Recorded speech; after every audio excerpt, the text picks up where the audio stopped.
Veamos ahora el efecto de las fases y del porcentaje de carbono en las propiedades mecánicas del acero, que es lo que nos interesa. Vamos a verlo en la condición recocida. El recocido es un tratamiento térmico y vamos a estudiar tratamientos térmicos más adelante. Por el momento simplemente consideremos que es la condición recocida.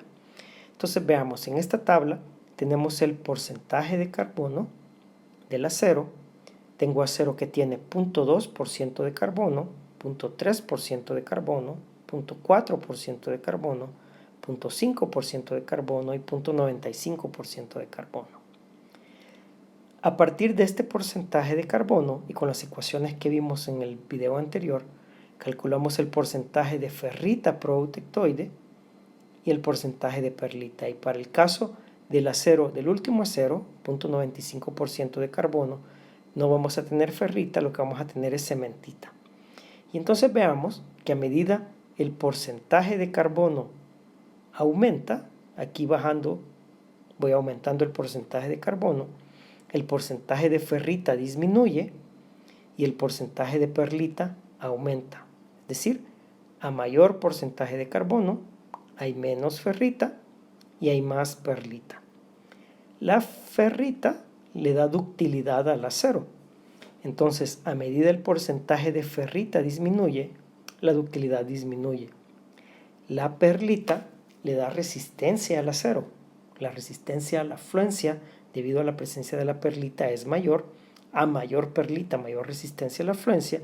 Y entonces, a medida la perlita aumenta, la resistencia aumenta. Eso lo vemos con los valores de la resistencia a la fluencia. Si nosotros observamos acá, para un acero, vamos a ahorrar aquí. Entonces vamos a tener resistencia a la fluencia para un acero con 0.2% de carbono. La resistencia a la fluencia es 294.8 megapascales. La dureza es 111 Brinell. Y el porcentaje de reducción de área, que es una medida de la ductilidad, es 66.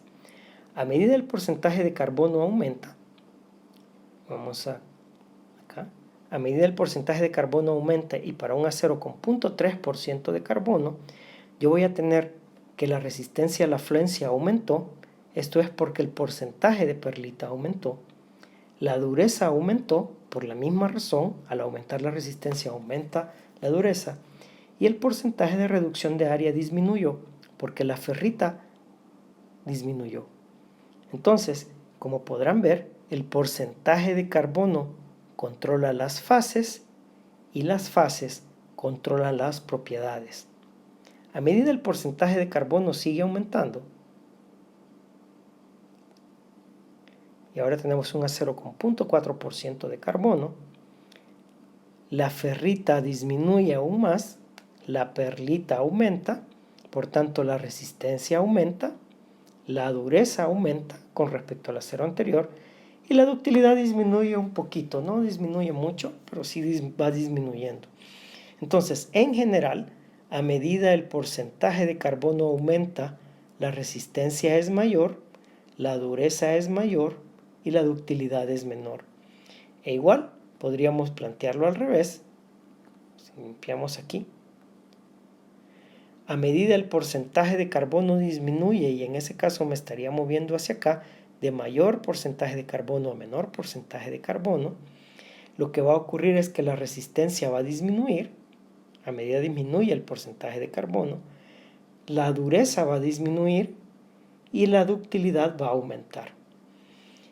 El acero 1095, aquí hay un cambio de fase. Yo ya no tengo ferrita, tengo cementita, y la cementita es una fase muy dura y esta está mezclada con la perlita. Eso hace que la resistencia sea aún mayor, la dureza sea aún mayor, y si ustedes ven, la ductilidad aquí disminuye drásticamente debido al cambio de fase.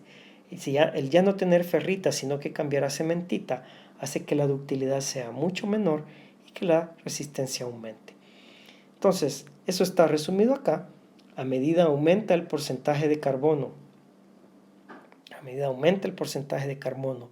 aumenta la perlita y disminuye la ferrita en el acero. Aumenta la resistencia porque aumenta la perlita, aumenta la dureza y disminuye la ductilidad en general. La perlita, hemos dicho, le da resistencia y dureza al acero y la ferrita le proporciona ductilidad. Y la tendencia la vemos para el acero hipereutectoide debido a que la cementita combinada con la perlita le da aún mayor resistencia y una baja ductilidad. Los aceros se designan o se nombran según varios estándares. Hay muchas formas de nombrar al acero. El más utilizado es el AISI-SAE y pueden ver más información en esta página de Wikipedia, que le pido que la revisen. La designación AISI-SAE utiliza 4 dígitos para identificar un acero. Se llama acero y 4 números. Los primeros 2 dígitos identifican el elemento de aleación principal y los últimos 2 dígitos definen el porcentaje de carbono del acero en centésimas. Los aceros al carbono, es decir, aquellos aceros cuyas propiedades dependen principalmente del contenido de carbono, comienzan con los dígitos 1, 0. Entonces vamos a tener un acero 1020, así se le llama. El acero 1020, el 10 al inicio me indica que es un acero al carbono, es decir, no tiene elementos de aleación, y el 20 significa que tiene 0.20% de carbono o 20 centésimas de porcentaje de carbono, 0.20%.